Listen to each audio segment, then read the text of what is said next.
Hi, good afternoon. It is now. My name is Karen Thompson, and I am the legal director at Pregnancy Justice. For those who don't know on the call, Pregnancy Justice is a not-for-profit legal organization that represents and advocates for people who have been criminalized because of their pregnancies or their pregnancy outcomes, whether that be a stillbirth, a miscarriage, or abortion.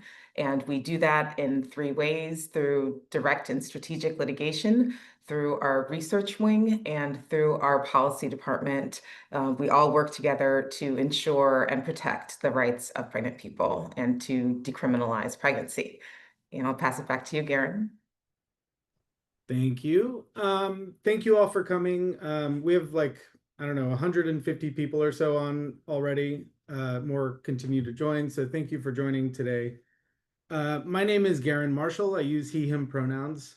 I'm the co-founder of Patient Forward, a strategy and advocacy organization fighting for a future where all pregnant people are met with support, not stigma or punishment. At Patient Forward, we focus on policy and advocacy, culture shift, and supporting access around later abortion. Um, I want to give you a little background on me and why I'm here. My wife, Erica Christensen, and I co-founded Patient Forward after our own experience with a later abortion. Erica was denied a third trimester abortion due to a law in New York at the time. And while she was able to get compassionate care in Colorado, we knew that the law was wrong, and we started sharing our story in efforts to decriminalize abortion in New York. We started RHA Vote, a grassroots effort to pass the Reproductive Health Act, which was signed into law in 2019. No thanks to Cuomo. uh, the Reproductive Health Act had a viability line in it, and today people are still actually leaving New York to get care in other states. So Erica and I didn't know better then, but we do now. And as Maya Angelou said, you do the best you can until you know better. Then when you know better, you do better. My hope is that with today's panel and the work we do, you too will know better and be equipped to do better. Um, oops. I'm going to let Karen do a little legal disclaimer since she's a lawyer. So what you see here is my disclaimer, which is that this presentation doesn't constitute or contain legal advice. It is our thoughts, it is our analysis, but it is not actual legal advice for you or for your friends or for anyone who might hear about this presentation. There, we said it. Um, learning objectives for today. We're going to talk a little. We're going to talk a little bit about the history around viability in the law and how it's used beyond abortion and including abortion. We're going to talk about what happens when viability is enshrined in the law beyond abortion. And we're going to talk about how people have been impacted. I also just want to quickly at the top here acknowledge that people may have conflicted feelings about abortions later in pregnancy. Um, that's okay, and it's actually relevant to this conversation. Today, I want to invite you to focus on the law and the lines that we draw because of those conflicted and complicated feelings, and focus on the impact that those laws have, because that's ultimately what we're talking about today. So first, we just want to talk a little bit about like what the viability line is. What are we talking about? What do we mean by that? There's no real unified clinical or even legal definition of viability, but potential viability is generally understood as the point in pregnancy when a fetus is considered capable of surviving outside the uterus. And courts and lawmakers have drawn a line at viability to assign legal significance to a pregnancy, to establish a point after which the government may have a compelling interest in protecting fetal life. And that compelling interest statement is important because in law, it's a reason or a justification so strong that it can outweigh a person's fundamental constitutional rights. Um, According to ACOG, the American College of Obstetricians and Gynecologists, there's no definite diagnosis of viability. ACOG strongly discourages the inclusion of viability in legislation or regulation. So again, there's no clinical definition or definite diagnosis of viability. And yet, so many have accepted viability as part of an important legal standard. I invite you to take a second to think about that and keep it in mind as we go through this today. Um, before viability, before the establishment of viability, is an important thing to talk about here, just because it's part of the lineage here. Fetal viability is actually a relatively modern concept. It kind of came onto the scene in the middle of the 1900s with advances in medical technology that allowed us a better understanding of fetal development. Before viability, there was quickening. And quickening was a big milestone in fetal development, and for all intents and purposes, is the earliest form of fetal personhood. It actually comes from like an Old English word that click, which means alive or living. And so people believed that it was when a fetus was ensouled, believed to develop into an independent living being, which justified the assignment of legal rights and protections to the fetus by state actors. So abortion was typically banned after quickening based on a theory of fetal personhood. And so while quickening could be used to draw a line to regulate abortion, it actually couldn't tell a physician or a midwife whether the pregnancy was healthy. This means that if there was some sort of adverse outcome, a pregnancy loss or something, it's hard to say what caused it. And that's a real problem for a legal system designed to assign blame, right? So courts developed this thing called the born alive standard. And under the born alive rule, the fetus was not a party that could sue for harm done to it. So, for example, if a pregnant person were driving and was hit by another car, they could sue the other driver for injuries they sustained, but that pregnant person could not sue to recover damages for injuries their fetus suffered in utero, because that fetus was not yet born alive and thus not an independent party that had suffered harm. And so, as recently as like the 1940s, most jurisdictions in the United States followed this common law born alive. And this is different than born alive that you've heard about that the antis are pushing these bills. This is very specific to sort of these injury cases. Uh, and so, most jurisdictions followed this common law born alive rule where a fetus only gained rights, legal rights, and status as a living person, as a legal person upon that live birth. And then they also were still banning abortion and quickening. And so those two things were kind of like out of sync a little bit. And I'll pass it over to Karen for a little explanation about that. Yeah, so come with me, join with me on this little venture as we go into the legal weeds now. Because in truth, these weeds are actually creating really important foundations. And those foundations are what are justifying prosecutions of pregnant people all over the United States. And quite frankly, in some ways, it touches international criminalization of pregnancy as well. But the first and most important legal thing to know about viability is that legal and medical viability are two very distinct, separate things. And it is that the concept of viability as a legal question is relatively new, as Garen just mentioned. And one of the first cases to kind of get us to this place is a case called Bonbreast. And this is a case out of the District Court of DC. And it's important because the one thing to really be mindful of here is that there's no red or blue when we have this conversation. There's no south, there's no north, east, or west when it comes to viability. Why? Because misogyny is universal. So in this case of Bonbreast, for instance, the defendant physicians were alleged to have caused a prenatal injury to an unborn child through professional malpractice during delivery. Now, the baby survived the birth, but suffered really debilitating injuries. And in its finding, the court contended that there had been a direct injury to a viable child, and that a viable child was, quote, not a part of the mother, unquote, but instead was, quote, capable of living outside the womb.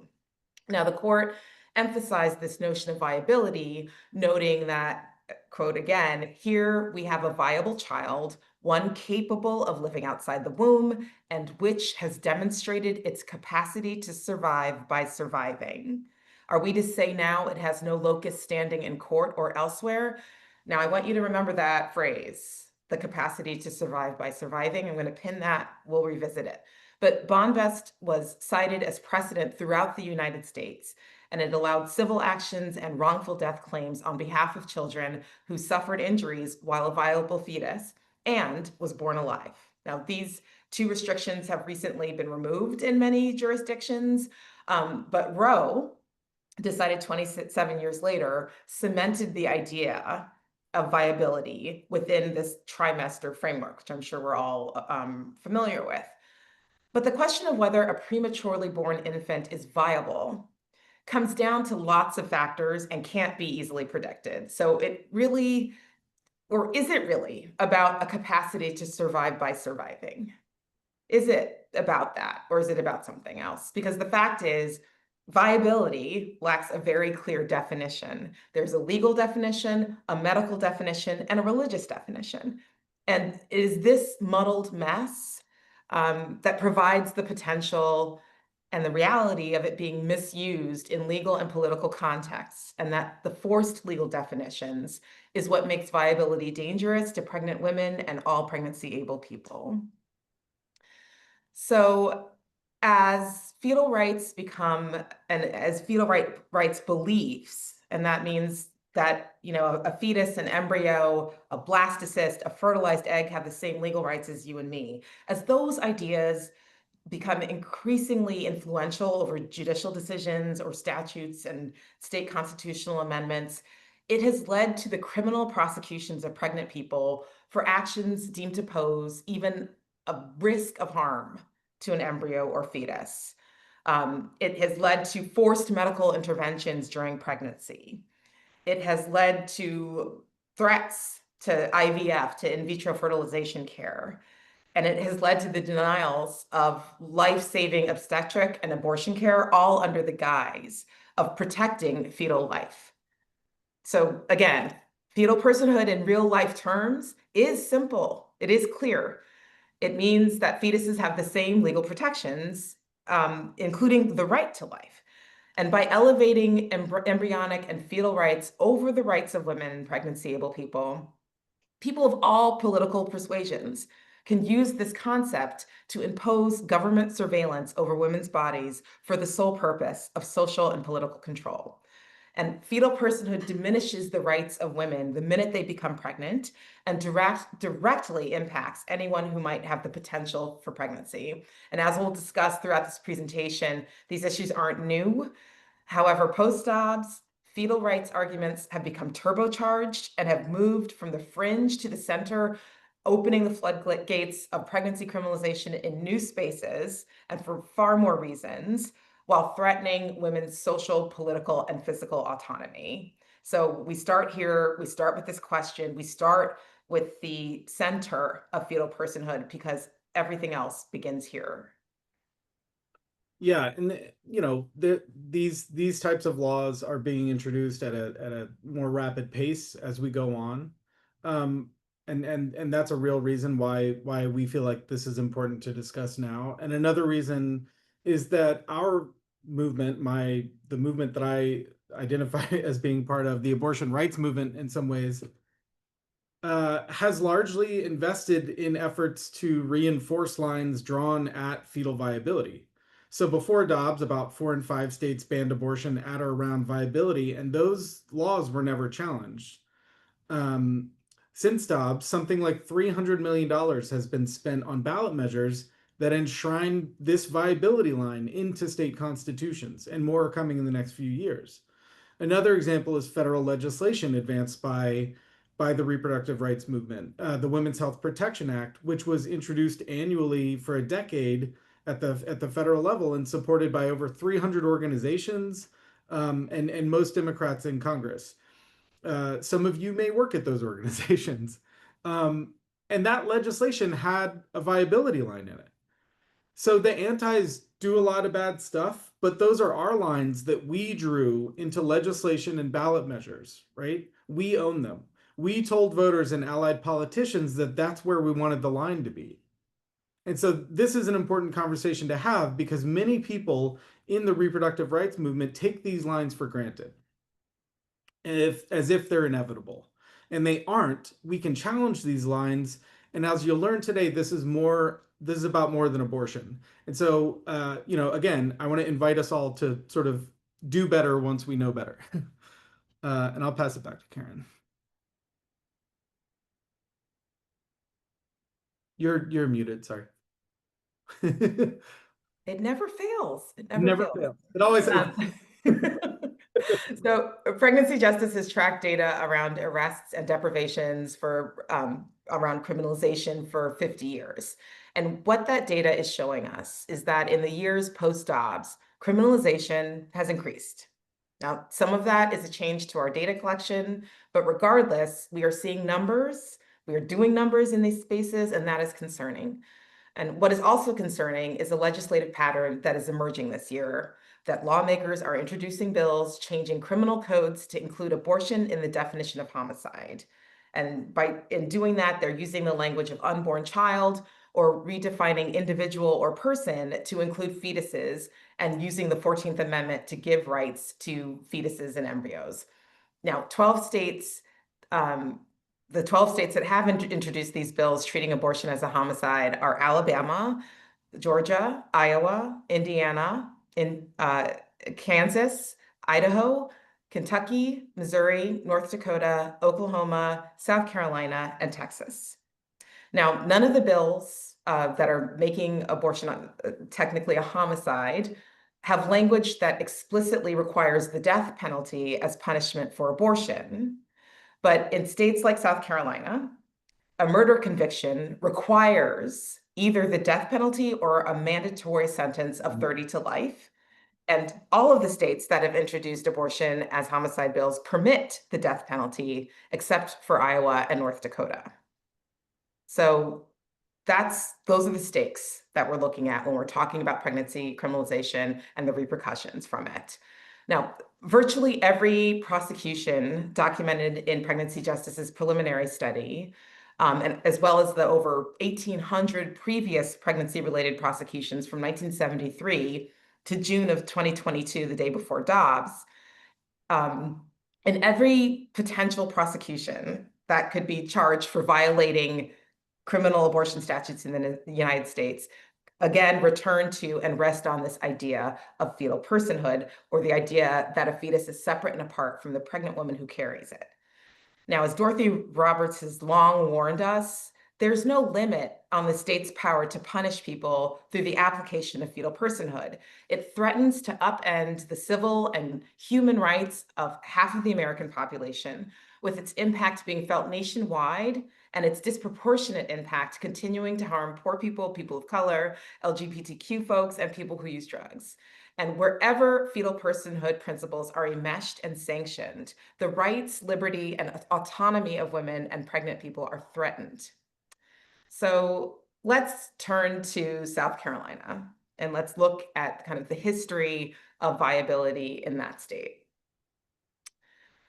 South Carolina is kind of the vanguard. It's at the vanguard of viability cases in that it really defined the use of viability and began to advance the fluidity of the viability line decades and decades ago.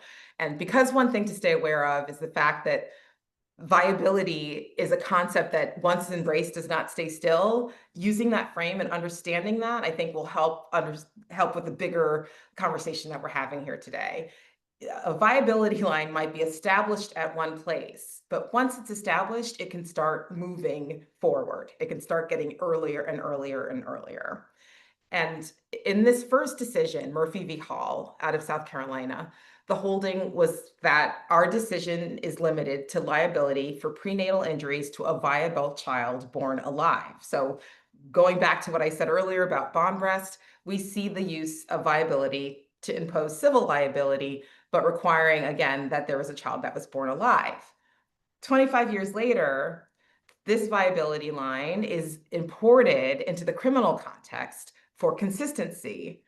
And then 13 years after that, viability is used to allow for felony criminal charges for child abuse within the context of substance use during pregnancy, right? And so then you see Whitmer v. State in 1997. Well, 5 years after Whitmer, Regina McKnight is sentenced to 20 years for homicide by child abuse, which requires proof of extreme indifference to human life.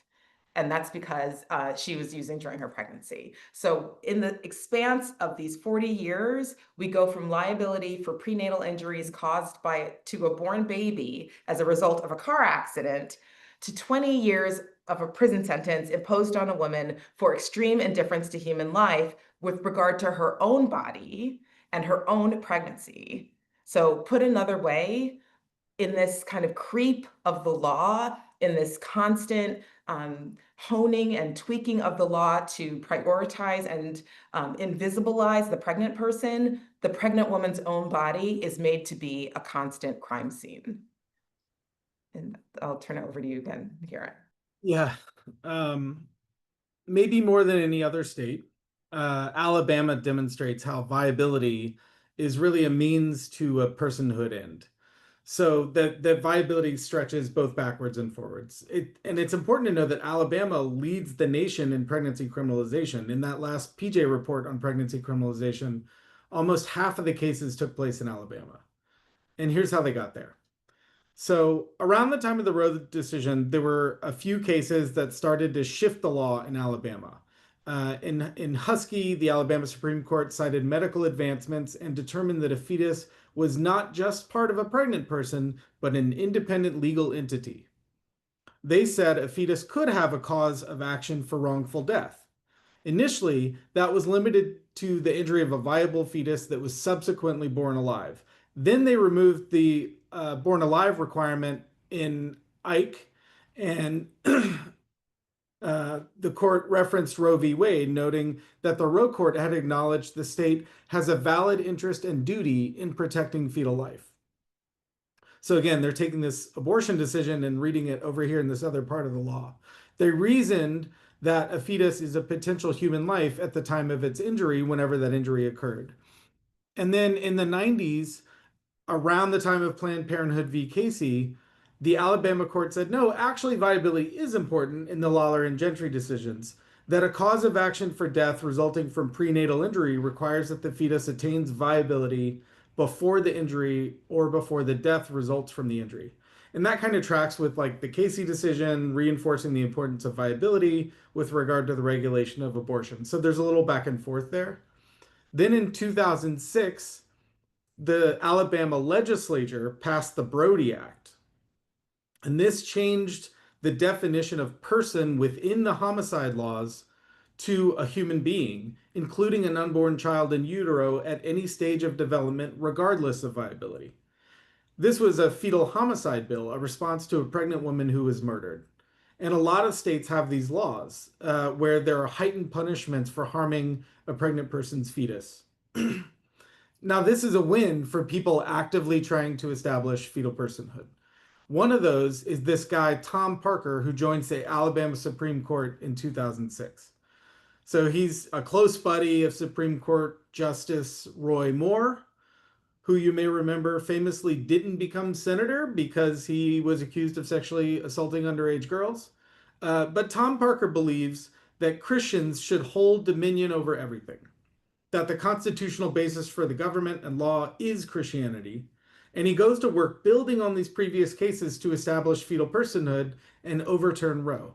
Part of that is exploiting viability, saying that if the state recognizes fetal rights and protections at viability, it stands to reason that those would be extended throughout pregnancy. And that's kind of what we saw in South Carolina. So this happened in this 2011 case, Mack v. Carmack. Because now with the Brody Act, every embryo or fetus is a person under the law. This prompted the court to overturn those previous cases, Lawler and Gentry, and extend the potential for wrongful death to pre-viable fetuses. And then in 2012, in Hamilton, the court confirmed this. But in Hamilton, Parker, that guy, writes the majority opinion, and he writes his own concurrence, which is not a thing, I guess. I'm not a lawyer, so I don't know, but that seems like a weird thing. So he writes his own concurrence to his own majority opinion, which is like a screed attacking viability and arguing to effectively establish fetal personhood and push fetal rights all the way back to conception.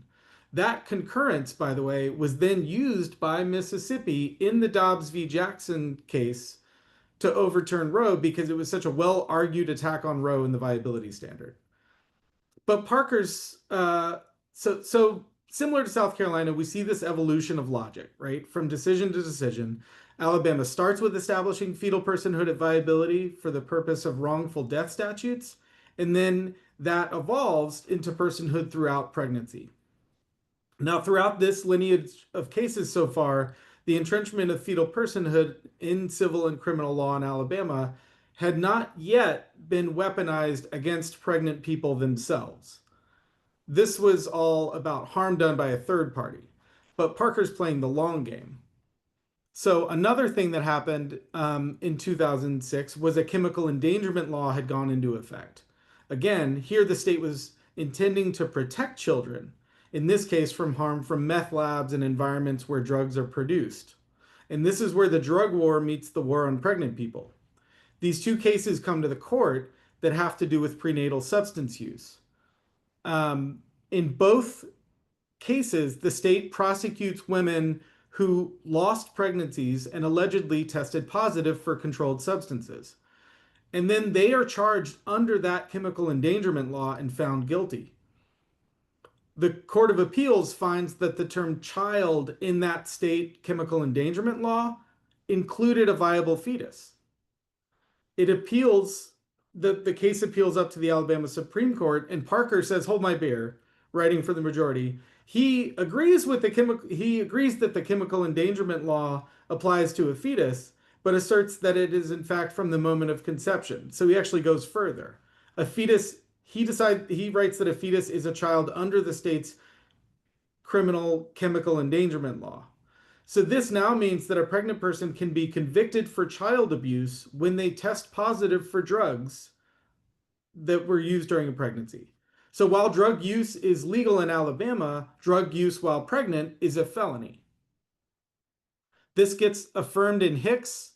A year later, Roy Moore writes a concurrence claiming legal recognition of the unborn as members of the human family derives ultimately from the laws of nature and of nature's God. So following these decisions, there's this explosion of criminalization for prenatal substance use in the state. Hundreds of women are drug tested, often without their consent or knowledge. They're prosecuted and put in prison. So allowing just a little personhood at viability is actually not benign. It is not harm reduction. In this case, viability was a loophole that was exploited by Parker and these others to do a lot of harm. And then you cut to 2024 and you have the LePage versus Center for Reproductive Medicine. That's a recent case having to do with IVF, which ruled that frozen embryos are children and thus can be the subject of wrongful death suits. In Parker's concurrence, he says, this case represents an opportunity for this court to continue a line of decisions affirming Alabama's recognition of the sanctity of life from the early stages of development. And they're not done. I also just want to quickly point out that there was some really wonderful reporting on this, on all of this going on in Alabama, on Tom Parker, on this strategy from Nina Martin in ProPublica in 2014. Over a decade ago, this was laid out. So we've known about this. What are we doing about it? Well, what is being done about it is that other states are watching and they are implementing things in their own dominion, right? So let's move over to Oklahoma, which overrules its born alive precedent in 1994. And instead, in Hughes, in a case called Hughes, notes that a viable human fetus is nothing less than human life. And so, quote, the term human being in the state's homicide laws, according to its plain and ordinary meaning, includes a viable fetus. So once again, we see the consistency and the protecting human life reasons, but really the logic is circular because the purpose of homicide laws is to protect human life. A viable fetus is human life. A human being includes a viable fetus. So make it make sense. But by 2020, Oklahoma criminal child neglect law is now being used to prosecute a woman who used drugs while 33 weeks pregnant in State v. Green. And the logic there is that child neglect statutes are here to protect children, which include viable fetuses.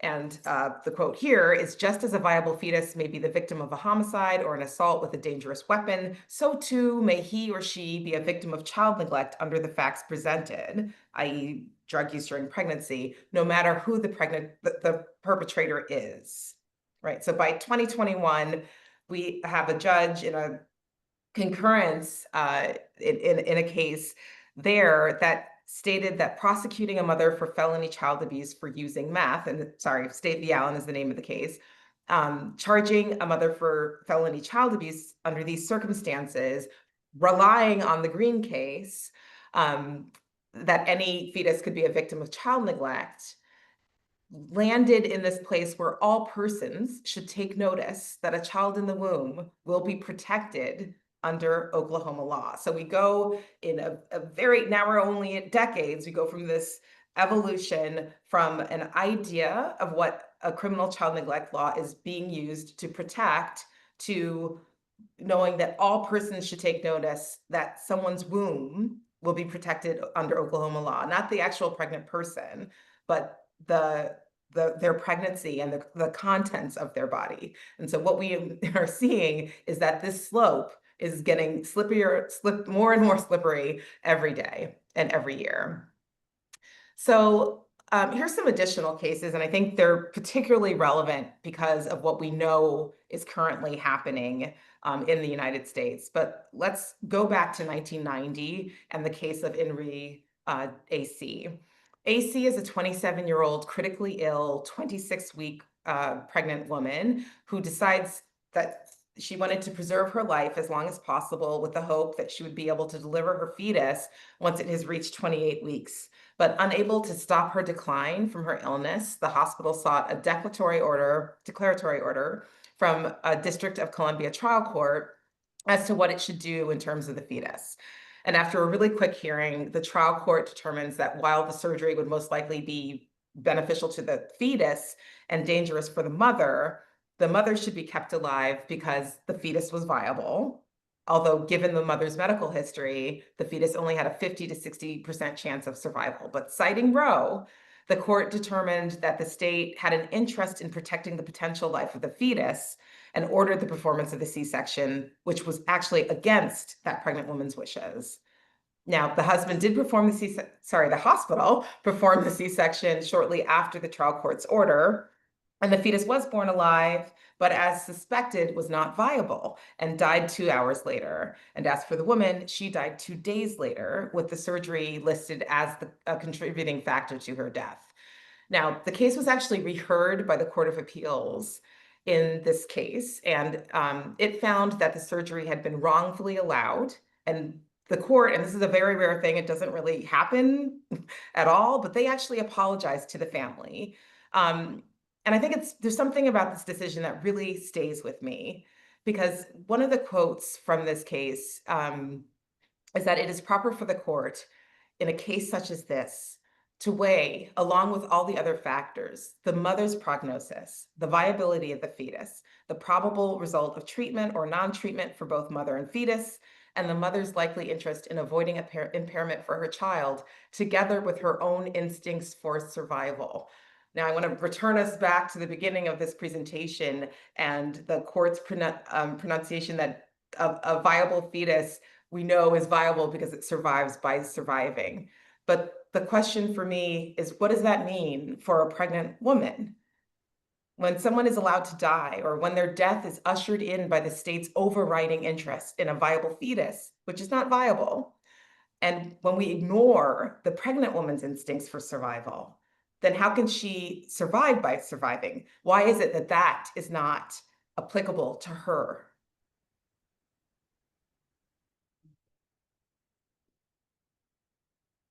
I want to talk about this case in Fetus Brown. So courts have established a patient's clear rights to refuse medical care, including ones needed to save their life, and that includes treatments that conflict with their religious beliefs. But But courts are conflicted when the person is pregnant and the fetus is sufficiently developed to be considered potentially viable. So Darlene Brown was a little over 34 weeks pregnant. Her doctors discovered a urethral mass that needed to be treated with surgery. During her treatment, her doctor wanted to give Mrs. Brown a blood transfusion. She refused. Mrs. Brown was a Jehovah's Witness, and it was strongly against her faith to receive a blood transfusion. The doctor asked the hospital to intervene, and they involved the state's attorney's office to ask courts to allow them to override her objections in an effort to save both her life and her fetus's life. The court appointed the hospital administrator as a temporary custodian of the fetus. The attorney for the hospital said Mrs. Brown had very sincere religious beliefs that we all respected, but we felt someone needed to put forth the position of the fetus. Mrs. Brown objected violently to the loss of her bodily autonomy and religious autonomy.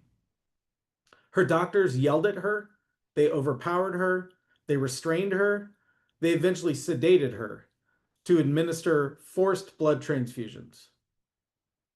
Later, an appellate court eventually overturned the lower court's decision and said that the court erred in its judgment in allowing that to happen. It acknowledged that the question was whether a competent pregnant woman's right to refuse medical treatment, which in this case involves religiously offensive blood transfusions, may be overridden by the state's substantial interest in the welfare of a viable fetus.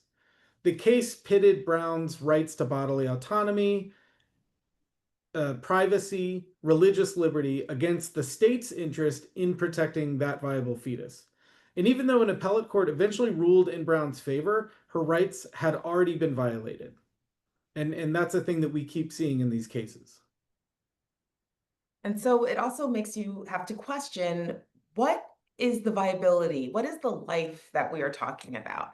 And so I want to talk about a case, a 2014 case out of Texas that involved a woman named Marlise Munoz. And these facts, I hope, are familiar to you. I hope they're going to sound familiar to you, because what is old is new, and what is old has never stopped occurring.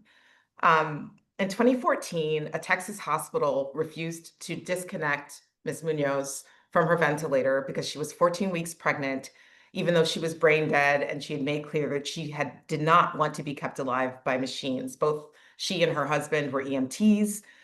They were well aware of what that artificial process would mean. But her husband found her collapsed on her kitchen floor, where she had been breathing for an hour. And as I noted, by the time she got to the hospital, she was clearly brain dead. Well, in Texas, the Advanced Directives Act states that a doctor may not withdraw or withhold life-sustaining treatment from a pregnant patient. So a 2-month legal battle ensued, during which the hospital argued that Roe provided the state had a compelling interest in prenatal life, and thus that the hospital could override the pregnant woman's wishes and keep her alive until the fetus could be delivered again, even though the fetus had been deprived of oxygen for an hour before Ms. Munoz was discovered and taken to the hospital. Now, the legal response from the hospital was that, quote, if the legislature intended for life-sustaining treatment to be withdrawn, allowing the unborn child to die, it could have expressed this intent by adding a second sentence to the relevant statutory provision to the effect that upon the mother's death, the healthcare providers must withdraw life-sustaining treatment and let the unborn child die. It did not so provide. Well, in the meantime, while the hospital was putting out statements like this, Ms. Munoz's family watched in torment for the next 2 months as her body literally began to decompose. When her husband tried to hold her hand, the bones in her fingers cracked. When he bent over to kiss her forehead, he could smell the odor of decaying flesh. And as he said, the body that had once housed a lively, intelligent woman was a rotting corpse forced to incubate a deformed fetus. And as Karen said, I'm sure that we'll talk a little bit about a more recent Georgia case with some similar things. I want to talk about an ongoing 2019 New York case. A hospital forced a woman, Renate to have a cesarean section over her express religious objections. A New York trial court determined that the forced C-section did not constitute sex or gender discrimination because the rights of a viable fetus were at stake. This case haunts me personally because the court cited both Roe and the Reproductive Health Act that I fought so hard to get passed in New York.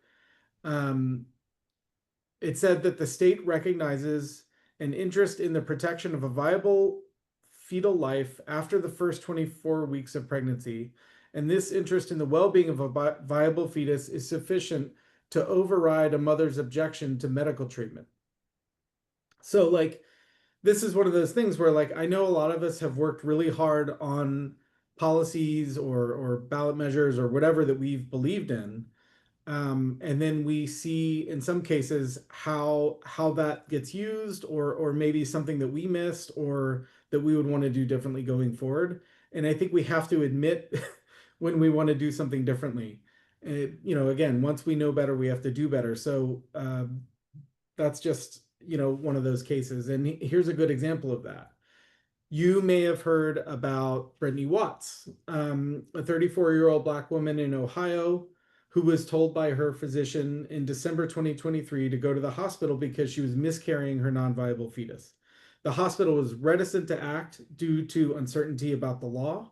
She waited at the hospital for care for over 19 hours over a span of 2 days, with the hospital ethics committee debated the question. She eventually returned home in pain and frustration and miscarried in her bathroom. And upon returning to the hospital for treatment, a nurse reported her to the police. That's very common. The police then went to her home and they searched for her fetus.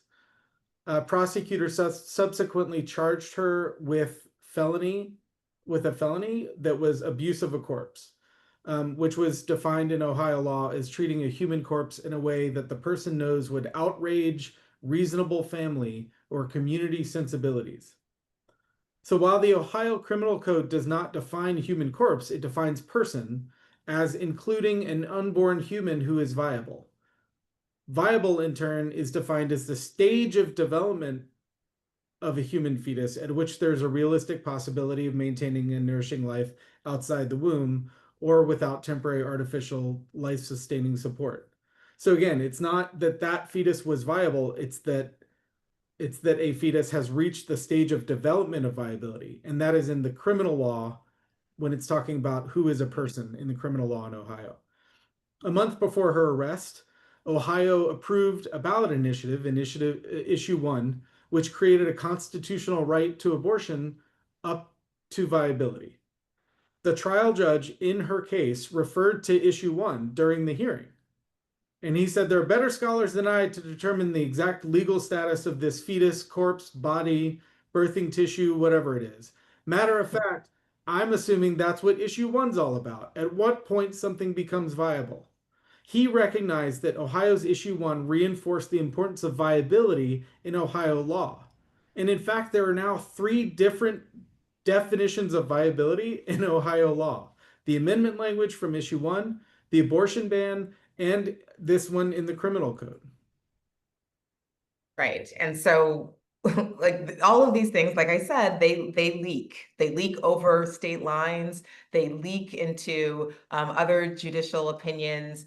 And with each one of these kind of instances, even though there's a loud and kind of forceful pushback, there's also a way in which they get normalized. These situations get normalized. Now, the last time that we did this presentation, we were kind of shocked about a situation out of Georgia, a different situation out of Georgia, involving a woman named Selena Scott.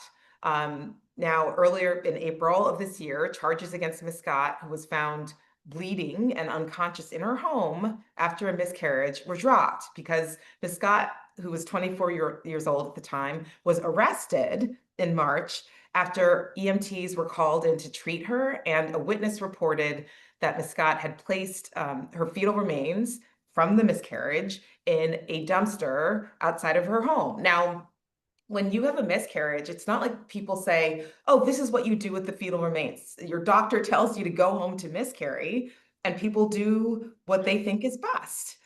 So just as a blanket issue, what else do you do if fetal remains if not throw them away? But because of the viability line, here in Georgia, police arrested and charged Miss Scott with one count of concealing the death of another person and with one count of throwing away or abandonment of a dead body for the 19-year-old week-old fetus. And this was justified by something called the Life Act, which was passed in 2019 and expanded the personhood rights to fetuses after 6 weeks of gestation. So this kind of justified the language that we now are seeing being used to justify a carceral response to a healthcare crisis. And I also want to just underline for the next case scenario that we want to talk to you about, because again, the crime here was abandonment of a dead body or about the treatment of a corpse. So keep that in the back of your mind as Garen tells you about Miss Smith. And so now by now you might have heard about this recent case. It's an ongoing case in Georgia also. A Black woman named Adriana Smith was 9 weeks pregnant and admitted to the hospital for headaches. She was given medication and sent home, but her condition worsened and her boyfriend said she was struggling to breathe that next morning.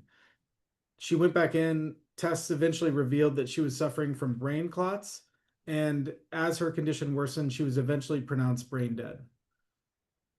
Georgia law requires that she be kept alive until her fetus reaches viability and can be delivered, or that's how some are interpreting it. Georgia has a personhood law on the books. So similar to Miss Munoz, her body is being kept alive due to the pregnancy, and the doctors at Emory Hospital do not believe that they are legally allowed to consider other options. So the state can override any advance directive that is in place and override the wishes of her family to keep her alive. And this is true in a lot of states. Even if there's not a clear law stating that a fetus is a legal person, about half of US states actually have pregnancy exclusions that override these advance directives if the person is pregnant. And some of those actually have viability lines in them. These are really complicated, tragic cases, but it's important to note what's happening. The laws that are in place are taking decisions away from families and from the care teams that are. And Karen, if I can just jump in for a second, because I think we also need to remember that these things are really layered. So particularly in the case of Miss Smith, we're also looking at actual maternal mortality rates, and we're actually looking at how the age-old issues around racial disparities are aggregating in addition to these viability lines to make women's pregnancies both more susceptible to state surveillance while simultaneously denying them of the healthcare needs that would have actually and potentially kept Miss Smith alive, right? So right now we're seeing kind of more care being given to her dead body than was given to her actual living life with her own children and her family. Now something really cool is going to happen on the PowerPoint slide. We hope. Very impressed with ourselves about the tech. So Check this out. an a virtual would be very welcome. And this is like, it's what we're showing here is that all of these cases that we've discussed today, including the cases that, are even newer, they're so new, they're not even on our timeline. What becomes clear is that this is not a new problem. These connections between viability and fetal personhood, overriding pregnant people's rights and criminalization, it's been happening for a really long time. And we should know better than to think it is harmless, right? The blue line here represents the decade that abortion rights advocates tried to codify Roe and enshrine a viability line into federal law. And all these cases preceded that. So, and again, since Dobbs, advocates in a number of states have enshrined this line back into their state constitutions. I believe all those people were trying to make sure most people could get an abortion, but we have to start acknowledging the wider implications of these lines and holding ourselves accountable for their impact. we have to start doing something different. Um, and the fallout is undeniable. Anyone with the capacity for pregnancy faces the increasing threat of government surveillance, punishment, and incarceration where fetal personhood is the law. So enshrining viability is not harm reduction. And I use that in quotes because a lot of people are weaponizing this idea of harm reduction, which is actually a framework that comes to us from the drug decrim movement. And again, it's, these cases, a lot of the cases that we talked about involve substance use. So it's really messed up to sort of adopt that framework to re-enshrine these lines. When in fact, people are not getting the care that they need and they're not being supported, again, in receiving the health care for their health crises, whether that is a stillbirth, whether that is a miscarriage, or whether that is using. So um, this idea of the interests of the child or the idea of life is kind of belied by the fact that the only response is a carceral response, and that carceral response is being legitimized by this idea that there is a viable egg or a viable pregnancy at the earliest moments of that pregnancy. Right. I know we're coming up on time. We want to like look at some of these questions. We do want to invite us all to think about what we can do instead. What can we build instead? What can we do that's better now that Roe is gone? And I'm going to leave this on the screen. This is a paper that Karen wrote and I helped that that goes into more detail on this. Please read it. There's also a cool one-pager that was just uploaded today. If you want to be able to reference this stuff a little bit quicker. And we'll try to look at some of these questions that folks have asked. The first one is about advances in neonatology and how they've influenced this conversation. Basically the idea of viability getting pushed earlier. And this is something that courts recognized probably would happen anyway when they sort of set that line. And there are even, interesting discussions happening about like artificial wombs and like what would that mean and things like that. So I think those questions are relevant here as this line continues to get pushed earlier, and that's a good thing. I want to be very clear. We want to be able to have neonatologists have good research and medical expertise to be able to take care of a fetus earlier that is born prematurely. But what's happened, the problem is that people's rights are tied to that line. And as that line gets pushed earlier, then that means the deprivations of rights and criminalization and all these other things that we've talked about today are getting pushed earlier, and that's really scary. If we could decouple that, then we wouldn't have to worry about it. Karen, I don't know if you have anything on that one, but No, I think that answers it perfectly.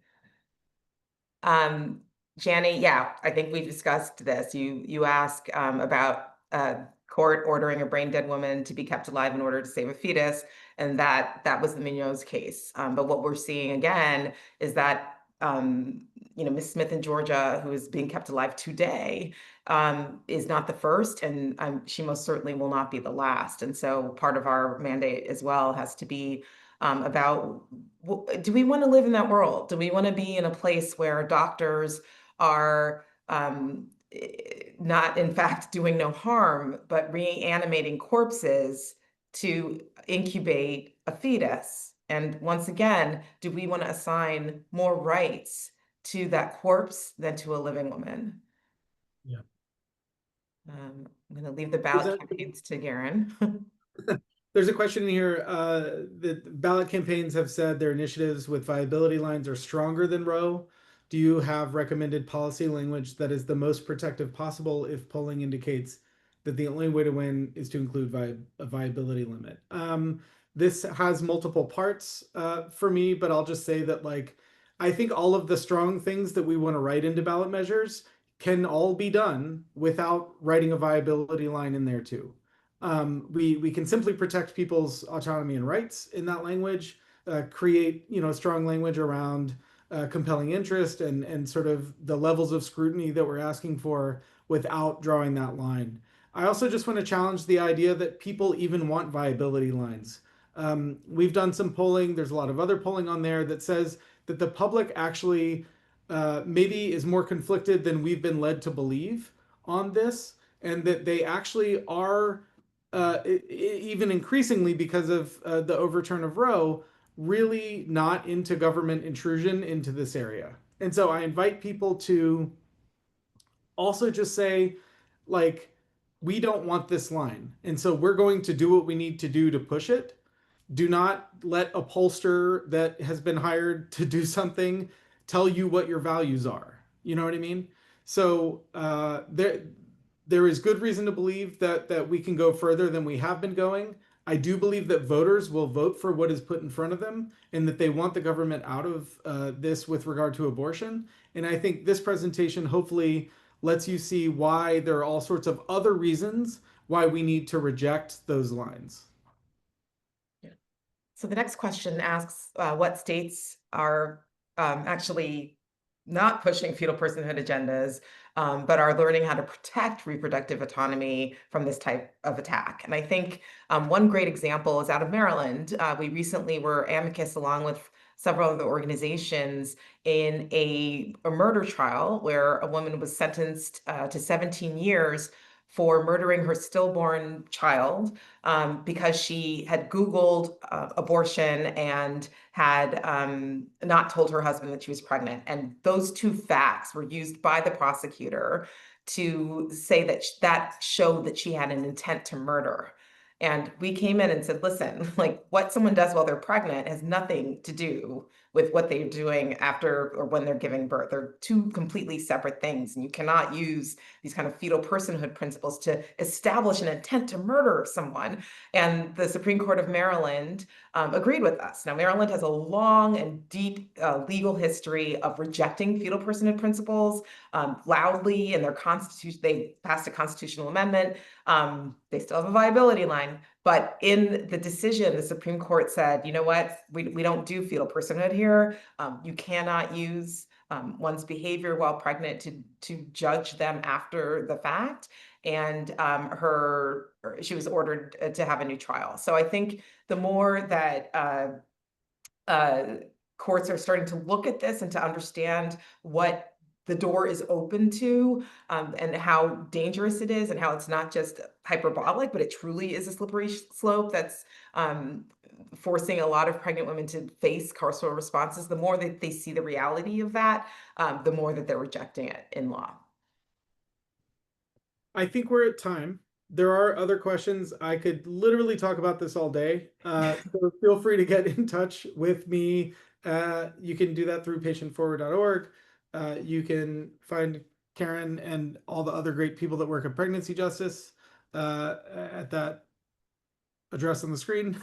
And I hope that there is one comment in the comments here that says, as a later abortion provider, I want to say how important this conversation was. Thank you both for your work, and I would encourage everyone to openly discuss this issue in all of the rooms where they hold power.